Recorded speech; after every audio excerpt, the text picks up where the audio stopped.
From the beautiful South 40 Bowl in Anchorage, Alaska Distributors presents the Coors Silver Bullet Bowling Tournament. This is Bill Friday with Rick Smythe at the South 40 Bowls for the Silver Bullet Bowling Tournament. And you've had a real nice tournament from this weekend. Tell me about it.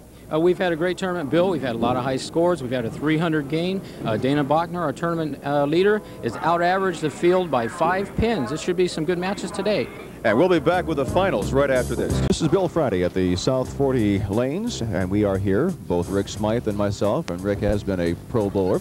We are here for the Coors Silver Bullet Bowling Tournament, sponsored by Alaska Distributors, and what you see on your screen right now are all the participants in the tournament, and it was a very good tournament from what I gather, Rick. Yes, it was, Bill. We've had a lot of good scores this weekend. It's the first time that bowling tournament has been televised in approximately 15 years here in Anchorage, and it's enthusiastic. The bowlers wanted to bowl in this because of the TV show. They wanted to get involved with that, and consequently, we've had a lot of good scores. We had a 300 this week, and a lot of high averages. There were 22 guys that averaged over 200.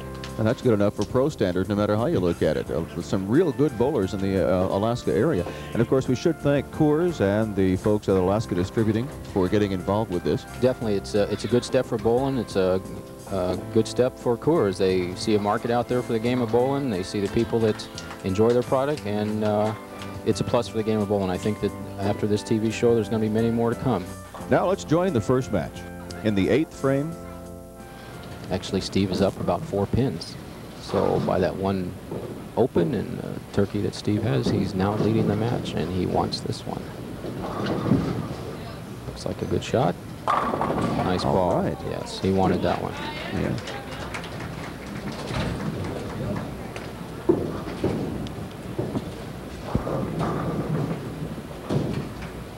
Okay, Ty needs to respond now. He needs this hit. I keep talking about needing, and these two guys are putting the pressure back on each other. He needs this strike to get back in the game. It's got a good line. Yes. Good break. Yes. You can see the determination in these guys. They do want to win. All right, so now he's going to come up here, and we're looking now. He's down by 4. Or no, 24. Or is it only 4? It's only 4. It is only 4. They both have one. Ty has 125 in the 6th, and Steve has 129 in the 6th, and they both have doubles. So it's coming down the last 2 frames. Let's see who can perform the last 2 balls. Yes. All right. Good shot. We do have a match. That puts it back on Steve now. Steve's looking up. Now he needs this strike to stay ahead 4 pins. He's looking at the score. He's looking down at his mark now. He wants to get lined up correctly again. He doesn't waste a lot of time. He sets and he goes. Was he being too careful? No. No, definitely. And that's a key also. You want to get up and not think about a lot of things. 1 or 2 key points in your game and get going. Like he said earlier, he has a mental picture of it, and he visualizes he getting a strike and lets her go. Now, I would sense if he strikes here, he would pretty much have the match under hand, wouldn't he? Well, for him to shut out Ty, he needs 3 strikes. There's 1. The match isn't over, though. He needs to keep pressure back on Ty.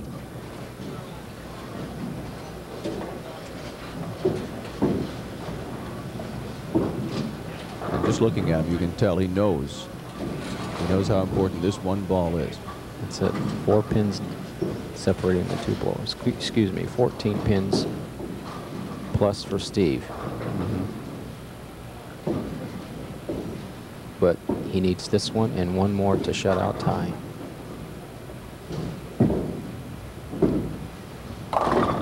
There he goes. He's got it. What a nice string. Good ball. That's the difference in the urethane equipment and the spin that he puts on the ball. It spins around. Okay, this one here, if he gets a strike, he shuts Ty out. He shoots 249. If he gets this strike, Ty Clapper, the best he can do is shoot 245.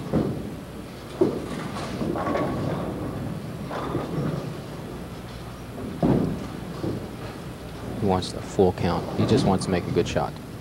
And he's the winner. Winner of the first match. He is. With a 247. As we said earlier, the highest Ty can shoot is 245, but he had a good game.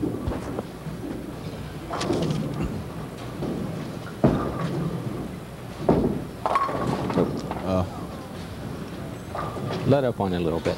He's been hitting that ball real well, that lane, and let's see if he can show off a little bit and give the crowd a boost. Oh, he went for it. Give it a run. Big round of applause for Ty Clapper coming off. Okay, the first match, Bill, we saw Steve Schlect defeat Ty Clapper with a 247 and a 209. And we'll be right back with the next match, which is going to be featuring Mr. Steve Schlect against Mr. Rick Winther from Fairbanks. So stick around and watch. That's right, in the Coors Silver Bullet bowling tournament at the South 40 Lanes.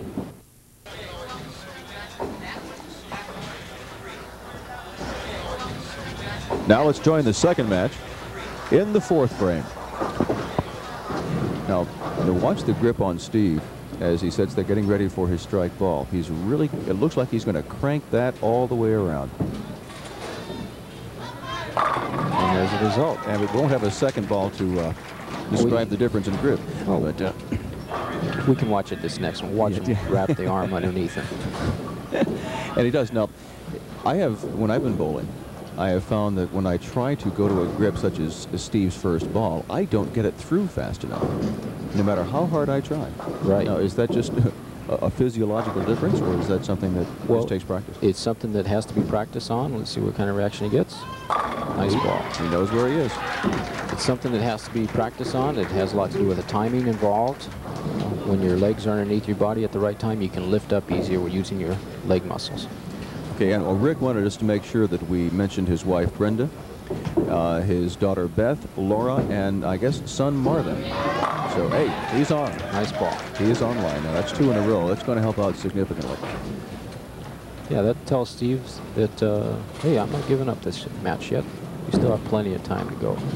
He's 24 pins down in the third frame. Both of the bowlers are on doubles. Let's see if he can keep the pressure on.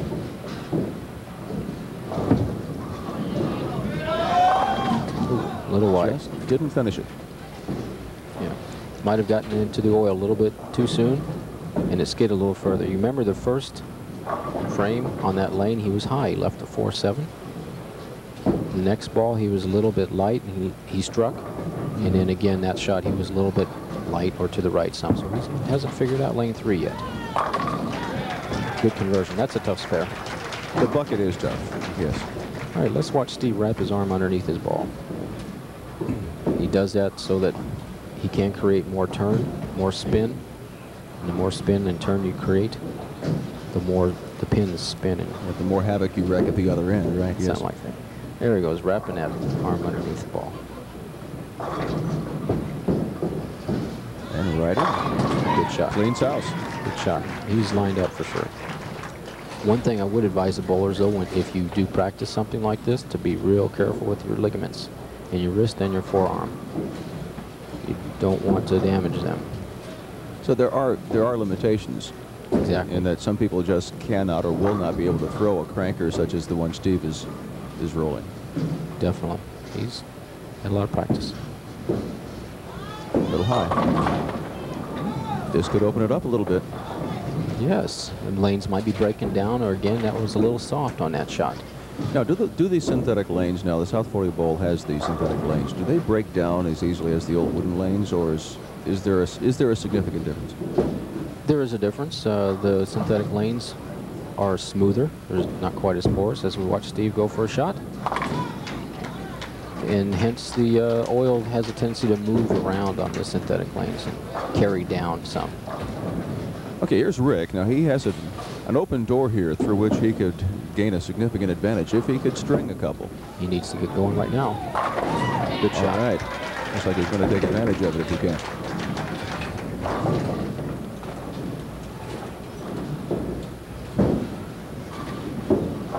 Rick can strike out for a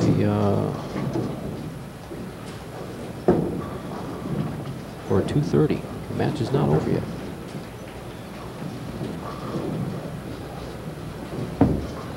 got a good line. All right. Good adjustment. You can see on that left lane, he was high one shot and then light. And he struck, and then he was light again that last shot. He made his adjustment with his feet by moving right, and he struck. That was a good ball. He's back in this match. It's not over yet.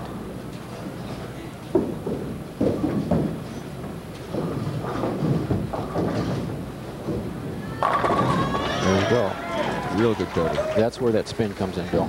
Just saws that 5 into the 10 pin. Okay, we have about a 14 pin difference. Steve's up by 14 pins on Rick. Steve wants this. Yeah, anything could happen, though. I mean, just like we saw, Steve was right in the pocket in the earlier frames, and then had that open. So anything can happen. He's coming high. He's coming high on 3. Exactly. You talked about the lanes breaking down a little bit earlier. That's what's happening on lane 3. He's had 1 game on it. The television lights are glaring down on lane 3, and the conditioner is starting to dissipate. So of course, he's thrown a lot of good shots on lane 3. He's not so sure it's him. So he's going to stay right there, but he does need to make an adjustment next frame. We'll watch for that. All right.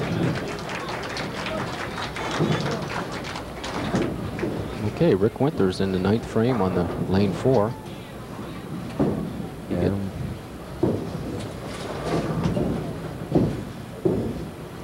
There's about 24 pins difference. He gets this one. 14. Got it to 14. Oh. Ball broke just a little bit sharp on the back end, Bill, but that's part of the game, the way he throws the ball and the way it hooks on the back end. Where he puts it down, the whole thing, right? Yes. Well, he's not unfamiliar with this kind of a situation. He's finished 3rd in a Hoinky tournament in Cincinnati. Right, won himself $8,500. So this face-off situation isn't all that new to him. No, he's been around for a while. As a matter of fact, him and a bunch of other guys from Alaska have just come back from the Hoinky in Cincinnati, and there's guys leaving for a Hoinky in the next couple days from Anchorage. He's got a good line there. Nice ball. All right, nice ball. Okay, if he strikes out, he'll shoot a 209. He's in the 10th frame. That will force Steve to at least mark.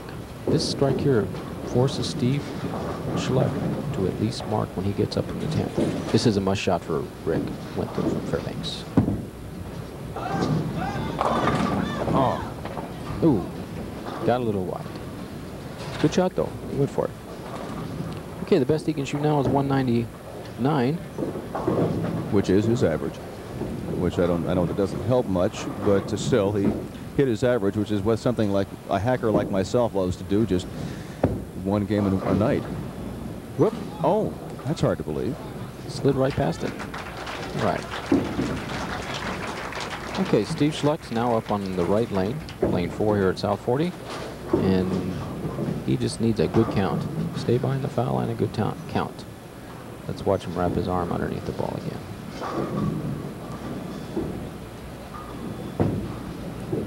And, oh, it's off 7. That's the difference. He knew he didn't need the strike, so he didn't quite hit the ball as hard. Just wanted to hit the pocket and stay in play. That's it. Let's see how he converts the spare. He says that he uses a 3rd arrow from the left. And now watch the difference in his grip. He does not wrap it. Good point, Bill. Good shot. And yet I've been told never change your grip. Never change it, because you do and you're going to start messing yourself up in the long run. Yet these guys are doing so well by doing that. They're well practiced. They've done that enough times, and as much as he hooks the ball, if he hooks the ball at the 7 pin, a lot of times he has a tendency to miss it. So that's why he straightens the ball, and you can see him cup the ball again. Okay, he's just fishing now. That's a good game. Right. Well, he didn't need him. He knew he had the contest. And that finishes our 2nd match at the Coors Silver Bullet Bowling Tournament. It is sponsored by the Alaska Distributors at South 40 Bowl. And we'll be right back with the next match. It'll be Steve Schlect against Ken Gordon at the Coors Silver Bullet Bowling Tournament at the South 40 Lanes. Once again, Bill Friday and Rick Smythe, the manager of the South 40 Bowl, in for the Coors Silver Bullet Bowling Tournament, sponsored by the Alaska Distributors. And of course, we are now into our third game. Steve Schlect has had a real nice afternoon so far, beating his first opponent, Ty Clapper, 247 to 209. He just recently beat Rick Winther, 211 to 198. But now he's getting into some pretty deep water, and in that Ken Gordon has really put on some steam this afternoon. Why don't you tell us about that? He has moved as we're watching him throw his first shot. Ooh, that one really hooked. He thought he had struck. Well, he thought he had that one. The guy started out today after bowling 15 games yesterday, and Ken was in the 22nd place. They bowled 16 games today, and he moved all the way up to second. Which is really cranking, and of course now their averages are distinctly different. And I would imagine that when you get into, let's watch him get this. When you get into this kind of bowling, in that Ken's average is a 205, Steve rolls regularly a 198. Now that could work on a mind here, couldn't it? These guys have played each other for a number of times. They just want to beat each other to beat each other. And that's it. Okay, Steve on his first frame. He's on the right lane. And okay, Bill, you need to remember, Steve's bowled a couple games on these lanes. I was going to ask you about that. Now here, he's been on the lanes. You'd figure he hasn't figured out. Yet he's also got to be getting a little tense, a little tired. It's got to start showing here sooner or later. Exactly, and the lanes are breaking down a little bit, or the conditioners are moving around. He might need to start making an adjustment. As he goes for a spare cross lane, he covers it. Okay, we're even through one.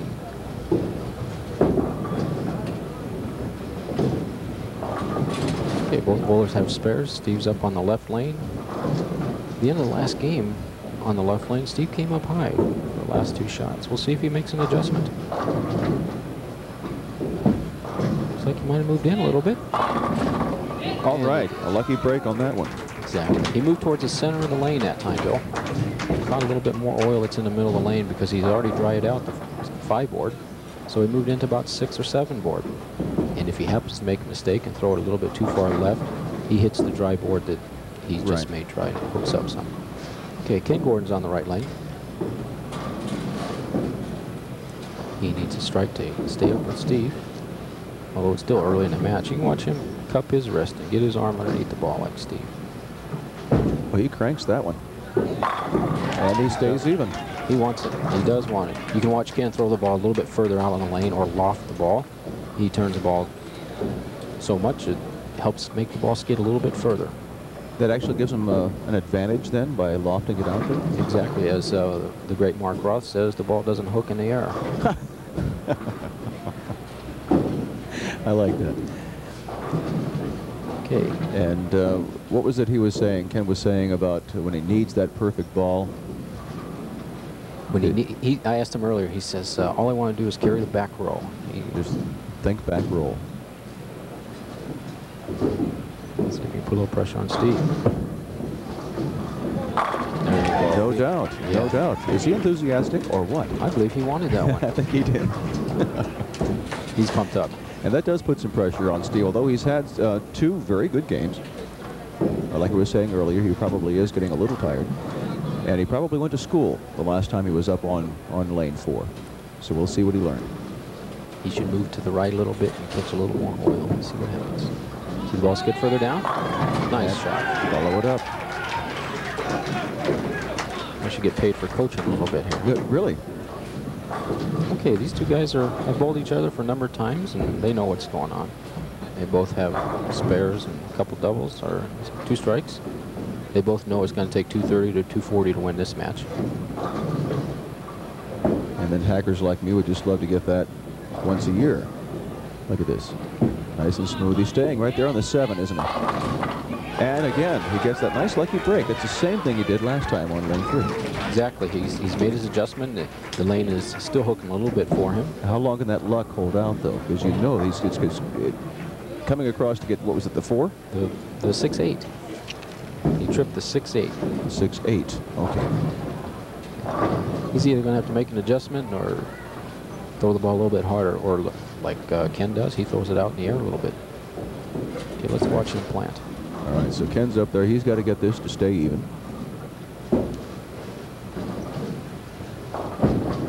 He's out there on the 10. The one slid too far. You noticed he was in the 10. He had been playing a little bit further to the left, about 7 or 8. And that time he got the ball a little bit too far inside. The ball skidded down the lane. You can see when it hit the conditioner in the middle lane and it skidded, it did not hook and it did not hit the pins. Okay, let's watch him convert this spare. This is no gimme. This is a tough spare. So many times I've seen it chop. Especially when you hook the ball the way he does. Whoa. Yeah. Little showmanship there. Ken's a pretty popular guy around town, much like Steve is too. Good bowlers. A lot of people learn from these guys who watch them bowl and make their adjustments. Just makes me green with envy. It truly does. Of course, they probably bowl 5-6 nights a week. But, well, they live, sleep, and eat bowling.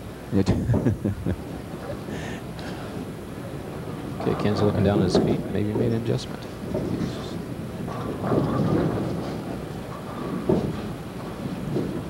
He hit about 9 that time.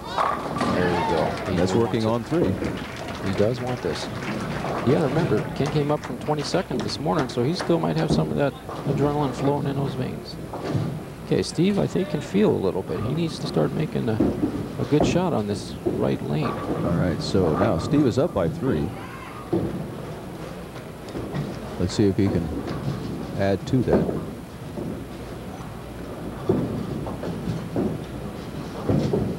Keep some pressure on him. Ooh. That's what I was talking about, Steve feeling it. He knows that Ken's lined up and Ken can make a run at this, so a little tentative that time. And once again, you know, for a hacker like myself, you see a ball hit a pocket like that, you have to wonder, how can he leave the 7? Just doesn't quite finish on the end for him. As you can see, he breaks the wrist and stays a little bit straighter with the shot. But you see, that's the mental part of the game. Both these guys have their fundamentals down, and they're both thinking mentally. He probably felt that Ken Gordon was coming on, and he just tried a little bit harder on that shot. Okay. We have 12 pins separating them. Steve's up by 12. He needs a strike here to keep some pressure on Ken. Look at this. Nice ball. Looks like he's figured 3. 3 was giving him some troubles there. Looks like he has the right combination, you bet. Okay, Ken's up, and to stay into this game, he needs to get another strike on the right lane. He left the 3-5-6 on the last shot. The ball went a little bit long. Skid a little bit too far for him. Let's see if he makes an adjustment. All right, now the difference in prize money we're shooting for here too, by the way, is see,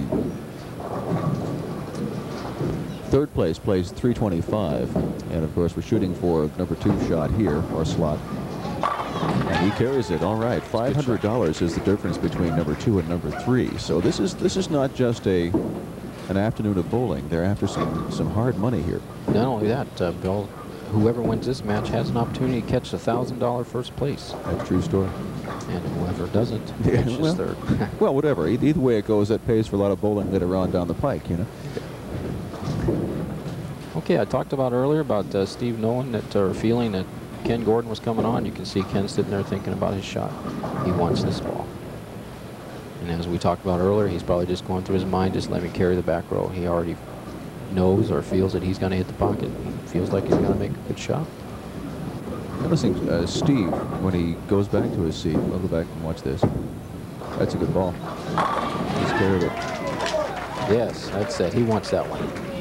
That's tough to beat. Steve does not look up. It's almost like he's saying, look, I'm not going to allow myself to be psyched by watching his ball. That's it. It's a mental game between these two guys, and whatever it takes to help your own game out, they're going to do it. Steve doesn't need to look at Ken when he throws a shot. He can hear the reaction from the crowd. Okay, we have a tight match right now. Let's see what Steve's up to.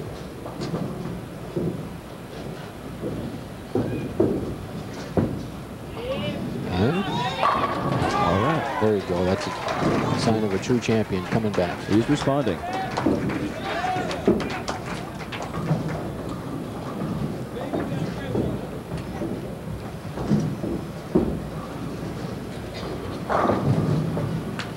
All right, as Steve gets up there, again, just like Steve, Ken in the back is, again, not paying attention to anything Steve's doing. This is really a mental game. Definitely, they can't beat each other defensively. Ooh, he's coming across. He's got it. There you go. All right. That was a nice little love tap. Yeah, it's got a lot. It has to do a lot for your adrenaline when you're facing a guy who's right on your heels. Definitely. Ken needs a strike right here to stay tied with Steve. Remember earlier in the match, he was down as much as 12 pins. So he's picked up some. They both want it. But a turkey doesn't hurt. You know, it's got to help you there. And they seem to be taking more time now as they get toward the end of the game here. Earlier they were getting up, they were rolling, and now Ken is just taking his time, really getting his psych up. Oh, he needed that. He did, he wanted it, and he made it. Thank God for 1 pin's off the wall. He's ready. Feels good about that. Look at that, like here we go. Okay, we have us a match. At this point, it's still tied.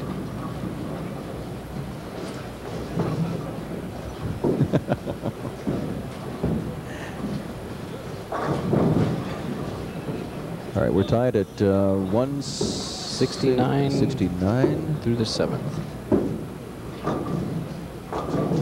If they both strike. All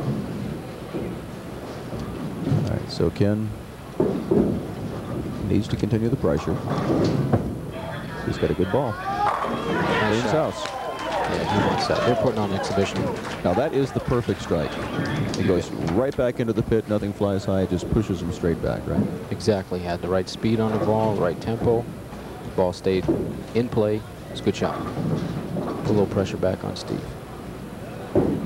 You almost wonder how much pressure Steve can handle. He's handled the last 2 opponents, and now he's getting a lot. And he just keeps rolling that same ball, real consistency. All right. Nice match.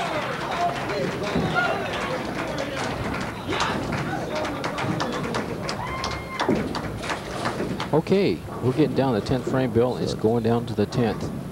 Looking at the scoreboard, you see Steve is up by 2 pins. 2 pins. So he's in the same situation. If he strikes out, he closes out his opponent, but he needs to get 3 tough strikes. Let's watch him. Lane 3. Ooh, I don't believe that. Pardon me for my disbelief. That is the toughest. That is a tough break in the bowling world and most unopportunity. A ball thrown that well should carry. I don't care what anybody says. Again, I guess that's, now, could it be rack? Well, that's just the breaks. That's a break of bowling. When you get 2 round objects hitting each other, you don't know where they're going to go. He couldn't have thrown the ball any better. I think if he had another chance to throw it, he'd throw it the same way. Sure. But the match isn't over now. Ken Gordon has to get 1 strike to go around him. But Steve needs to fill it up too. Because if Steve doesn't fill it, Ken can beat just by marking the 10th. Well, he knows what he has to do, and he's been doing a nice job so far. He can't throw the ball any better than the last one. He just wants to reproduce it again. And he does. That's a good shot. All right, nice ball. Okay, Steve finishes up with 248.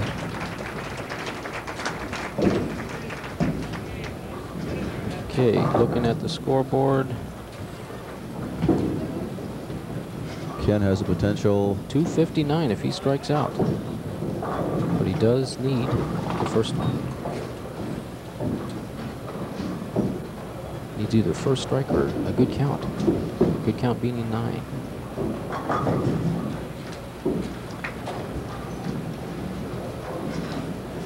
And he is. He's taking his time. He's going to get himself mentally ready, thinking about that back row again, as he said earlier. Exactly. He needs to strike. I'm miscalculated. He needs to strike to win this. If he gets 9 spare and strike, we have a tie. Ken needs a strike. He's coming up. There you go. Yes, he wanted that one. All right. That's pressure. That's responding to it. There's the winner. What a close match. He could strike out for 250. 259.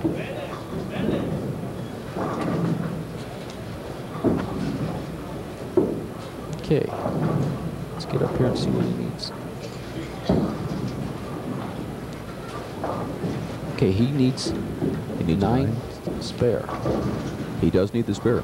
Exactly. He needs to fill it up. He's just thinking strike, though. He wants to make a good shot and throw a strike. It's coming high. Ooh, that isn't 9, Bill. We could have a turnaround here. He needs all 3, doesn't he? No, he needs 2. He needs 2 to shoot 254. And he's not wasting any time. Why is that?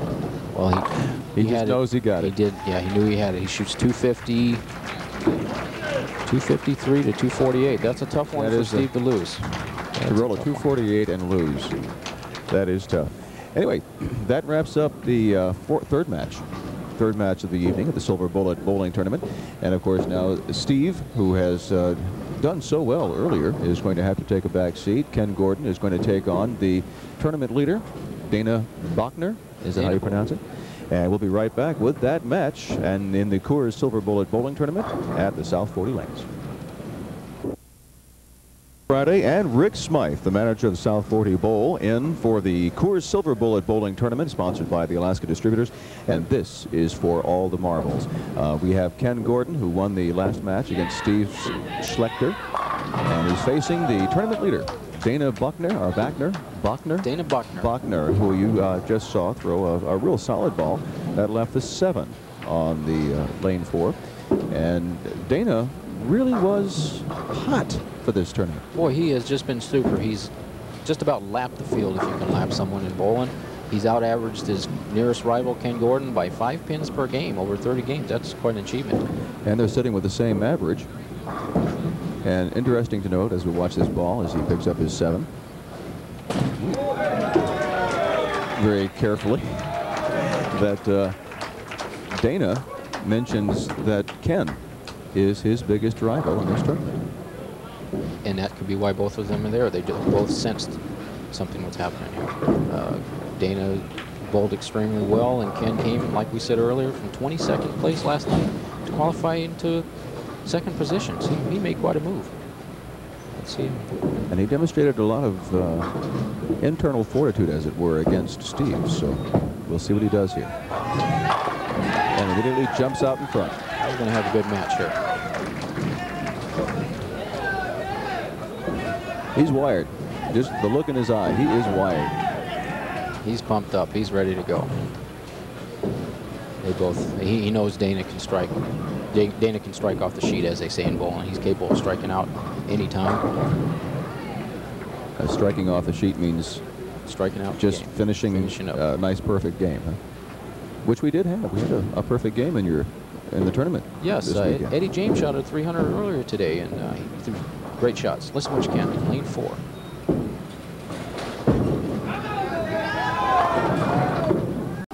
He had a lot of luck on that one. Wow, that was though he hadn't thrown that one as well as he did the past ones. So their title match, $1,000 first place, a little TV coverage. There's a little bit of pressure going out there. He's still pumped up though. Both of them are. Dana's sitting down thinking about what he's going to do on his next shot, while Ken's going to get up and shoot the square.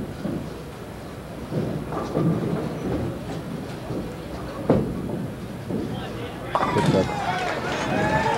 Now you mentioned something about Dana breaking a thumb. Yeah, it was about a year ago. He, in a skiing accident, broke his thumb. He bent it all the way back. It's his left thumb, his bowling hand, and it's quite a comeback for him. He's a competitor and he's an athlete. And this is his first tournament since breaking the thumb. What a heck of a comeback.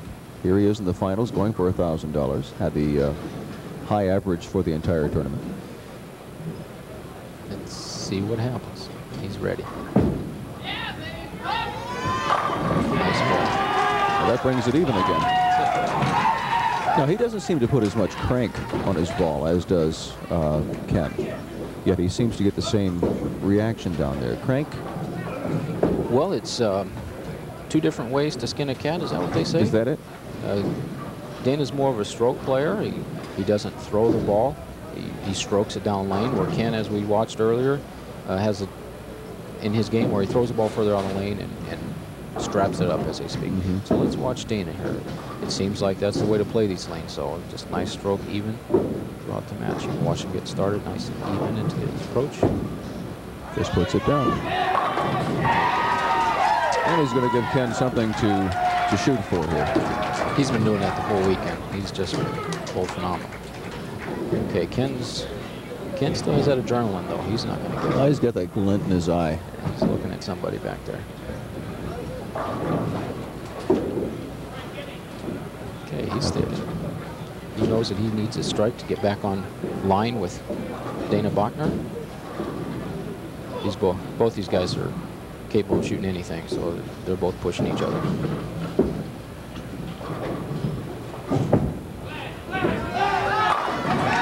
And he answers with a strike. Okay, Ken's down 10 pins in the 3rd frame. If Dana strikes, he's going to have 50 in a second. Ken has 40, so therefore he's 10 pins down after 2 frames.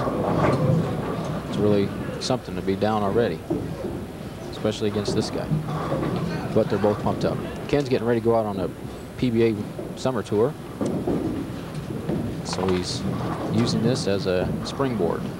Now, how does one fund something like that? You get a sponsor, or is it something you have to kind of save up for and prepare yourself? Or you've been on the tour yourself. How did you make ends meet? I used it, my savings account. I worked a couple jobs and saved enough money and went out and bowled. When I ran out of money, I came back and worked. You came back and worked. Ken's doing it a little smarter way, though. I understand he has a sponsor, which is a good way to go out on tour. And he's really taking his time here. I noticed before in the last game against Steve, he was cooking through the first 4 or 5 frames, and then he really slowed down. He's slowing down already. And it doesn't seem to have hurt much. And once again, that was the same thing that happened in the last game. A good pocket hit that left a 7. Again, the loft and the speed and the urethane bowling balls just hit so hard, the pins just fly. Again, he couldn't throw the ball any better than that. He'd probably throw it the same way if he had to. Let's see how he throws the ball a little bit straighter, if he still turns it up. You can see his hands a little different. We'll watch for that next ball. Flatten his arm out a little bit. Ball went, oh no. Oh no. There you go. That's one of the problems with having a crank ball. Sometimes it's tough to throw the ball straight. We'll see what Dana does with that. And he'll lay awake at night tonight thinking about this if that loses him this match. You never know. That could be enough to pump him up. We're going to have a good match, whatever happens here. It's funny how things like that happen. That could be enough where he's sitting down talking to himself, and he's going to get up and see what happens. And meanwhile, Dana knows that he has to keep pressure on him. And the way he's been bowling, that doesn't seem like an impossibility at all. It's been like a machine.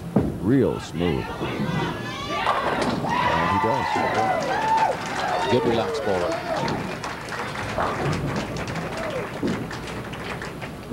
It's almost like he doesn't feel any pressure at all, knowing the cameras are before and after him, and he's just out there.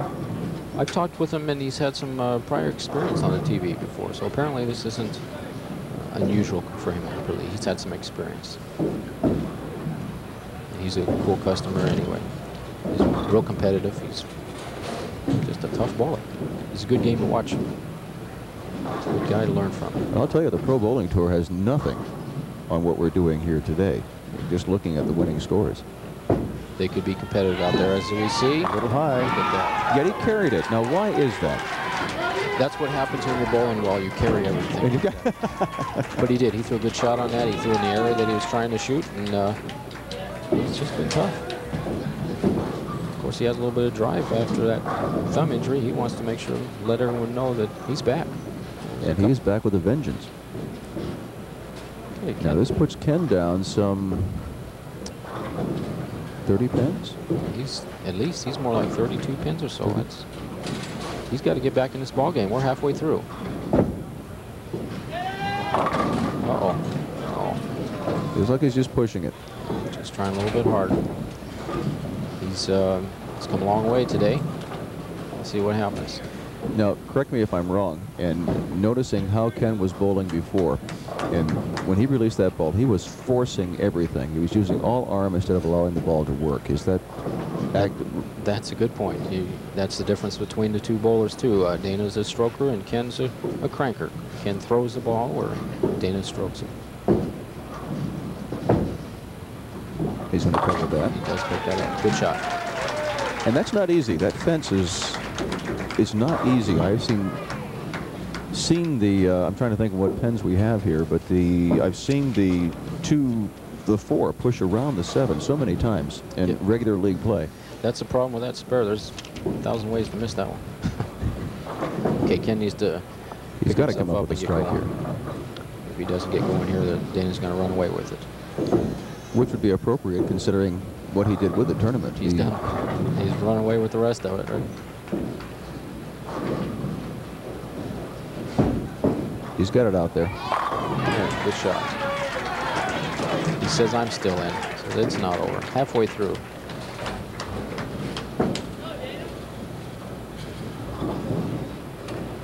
All right, we'll find out here I would think if he can continue this string, give him a couple of more strikes, you could almost consider it wrapped up, I would think. Yep, you're right there. He's about 40 pins up now. So he knows it. He needs to make a good shot. He just wants to make a good shot. Now, is this when a guy like Dana, knowing he is relatively safe, will just go for the consistent shot and not worry so much about pounding it in, as it were? I guess not. Definitely. He just showed you what you need to do. When you need a strike, you don't play with it. You go for it. And that one was pretty much a kill shot. He's going at a 230 clip. Ken Gordon's going at a 180 clip.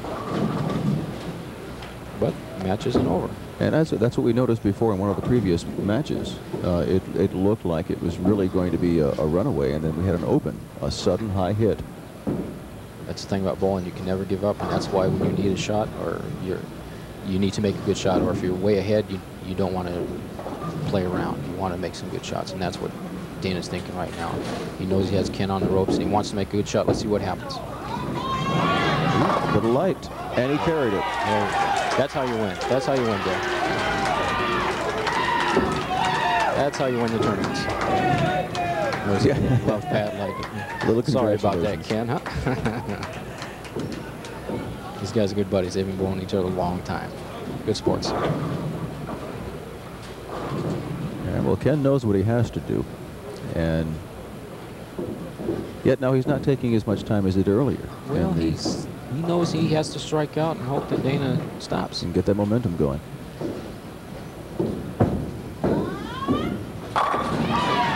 Couldn't do it any better than that. That's it. He knows that he needs to strike. He's loosened up a little bit, and he needs to keep throwing strikes. We talked earlier in the last match about Steve Schlect and Ken Gordon, and Steve feeling Ken Gordon coming on when he was about 15 pins up. And now Gordon senses it with Bachner. But Gordon wants to make some good shots to keep some pressure on Dana. He wants Dana to make some good shots. Well, and you know, if he can do this and put the pressure on Dana to keep it going, that may oversight. You're right. They both know it.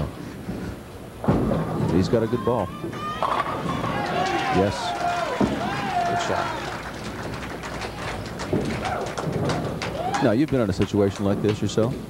And what do you think? Now, Dana's up there. He knows that he's got a nice string going here, yet now he feels Ken coming. What goes through your head at a time like that? Well, you have to play your own game. There's nothing he can do about Ken at this point. Dana just knows he has to get up and throw the best shot he can. If he strikes, then he goes to the next shot. If he doesn't strike, he'll shoot the spare. But it's much easier to bowl when you're 50 pins up. Oh, gosh, yes.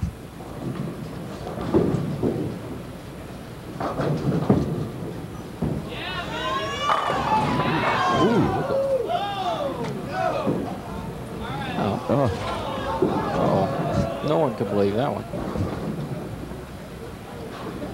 It is hard to believe when you see a nice solid hit like that. And then sometimes you see the real light head pin hits that just shake and rattle everything anyway. Exactly. Remember the last shot he left a 2-pin and almost left it. He came around and knocked it down, and this time he made a good shot, a much better shot, and he didn't get rewarded for it. That's part of bowling. And that's that's the collective answer. It's all part of bowling. He's missed it. No, he got it. Good cover. I thought that was going to start hooking on him. Yeah, again, he throws the ball a little bit straighter than the guys. He's a stroker. He's a good spare shooter. One of the best spare shooters in Anchorage, obviously leading the tournament by 5 pins more than the next competitor. He didn't miss many spares. Okay, Dana's going at a 249 clip if he strikes spares out, and Ken Gordon needs to strike out for 238. So one open. One open. Dana has the match pretty much in the hand, but it's not over, like you said. One open and the game's back up in the air. Because we don't want to wish that on anybody. He is so consistent with that ball. And once again, the same hit. The same hit, but that time you can see the 6-pin or the 4-pin for the left-handers just lay in the channel, where the other 7-pin he left, the 7-pin flew, or the 4-pin flew around the 7-pin, calling it a ring and 7, and this one's a soft 7. Okay, he wants to cover this spare. He knows that if he covers this spare, he forces Ken Gordon to strike out.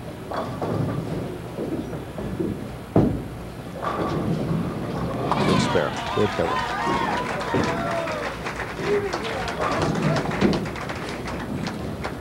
All right, Ken knows that his job is to get up and throw strikes. He doesn't have the adrenaline flowing like he did, but he's going to make some good shots. He just wants to put a little pressure on him. At least force the issue. There you go.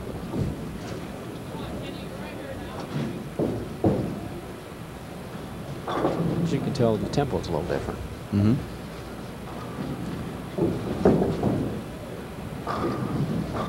Must win this. He must strike to stay in the match. And perfect ball. Yeah.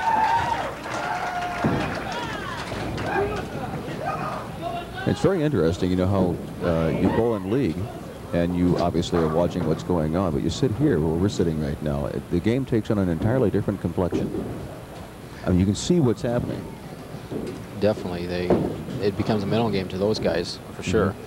And it's all out there, and that's the nice thing about bowling. You can go follow someone that's a good bowler, and you can watch them and see the moves they make, and you can make the moves too as you go practice. I'll try this Wednesday night, sure. All right. I'll be in a lot of world of hurt. You watch. Ken needs to strike out to force Dana to at least mark. This is a 10 Got frame. it too far out. No, he carried it. Like that. It's a good spare. See, now you can watch him a little bit. We talked about his tempo being a little bit looser last ball, but now he knows it's not over. He smiles at Dana and says, "Okay, well, we'll see what happens here. Get up, make a good shot."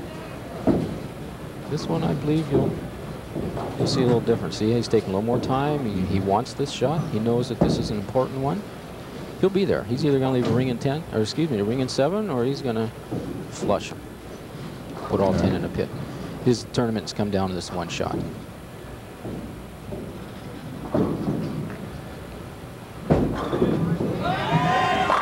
Ooh. And you called it. Look at that. Just a little bit too much time. The muscles tightened up a little bit. The conscious mind gets a little more involved, and that's all it takes. Just enough to make the pins fly. And that finished it. The tournament's over for them. We have Ken Gordon in second place and Dana Bachner winning the tournament. We'll see what Dana finishes up with. He's a good sport, though. Got a big smile on his face. $500 ain't half bad. That'll help him out on the PBA regional. Oh, sure. He ends up with 227 that time. Dana strikes out. He'll shoot a 258. He is at a 240 clip right now. So he's definitely our tournament champion. So we watch him throw his last shot, last frame. And he's not done. No let up. I'm going to put a show on for everyone here.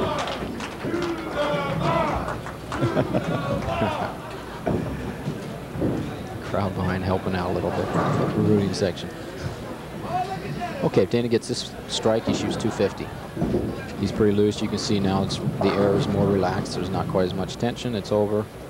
Dana's just going to make a good shot.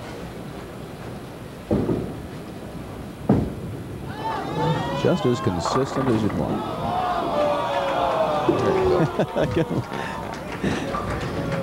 He'll shoot 248 with that spare. It's like, I thought he had some friends back there. I was going to say, no slack, huh? You give those guys a shot at you.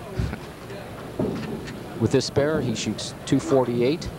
Ken Gordon's 227. That was a heck of a game, Bill. That was a very good final match, and it really boiled down to the open Ken had in the fourth. Exactly. That was that 7-pin he missed, and that's the difference.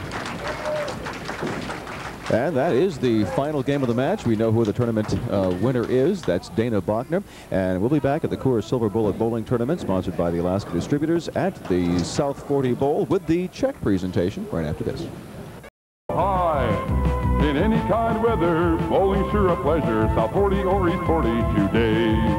Set 'em up. Knock 'em down. Get a strike. Right down. Set 'em up. Knock 'em down. Bowling. Set 'em up. Knock 'em down. Get a strike. Right down. Set 'em up. Knock 'em down. Bowling. That's right. Summer leagues are now forming at East and South 40 Bowl. Now's the time to sign up for the league of your choice. For more information, call East or South 40 Bowl today. This is Bill Friday. We're back at for the check presentation for the Coors Silver Bullet Bowling Tournament at the South 40 Lanes. And of course, Dana, you did a heck of a job. You wiped him out, as it were. You got the $1,000. How does it feel? It feels real good, Bill. I'm sure glad to be a part of the tournament. And with that $1,000 check is your Coors Wolf. Grab that with both hands. And congratulations to all the 5 finalists you see here. And that's it from the South 40 Lanes for the Coors Silver Bullet Bowling Tournament. From the South 40 Bowl, you've been watching the Coors Silver Bullet Bowling Tournament, a